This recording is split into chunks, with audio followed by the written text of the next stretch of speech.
Дээ содномдорж сүлд модоо тойроод. Өндөр ногоон гацуур маань танхим донд сүндэрлэж байна. Өнгөтэй сайхан чимэглэл тал бүрд нь гялалзаж байна. Согсхор сүлтэй хэрэм, соотхор чихтэй чон, айн хүчт баавгай, ов залтай үнэг.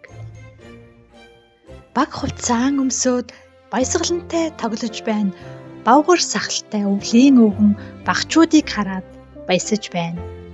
Дэгдэнгүйдэг янзаг, дэлдэн чихтэй бүжин, үсэрч дүүлдэг муур, үндэс хадардаг гахай. Сүртэй сайхан наадаж байна. Багш минь биднийг хараад баярлаж инээгээд зогсож байна. Их сурвалж, дээ содномдорж хүүхдийн шүлгүүд. Улсын хэвлэлийн газар, Улаанбаатар 1957. Хүүхдийн контент YouTube суваг уншиж бэлтгэв 2025 он.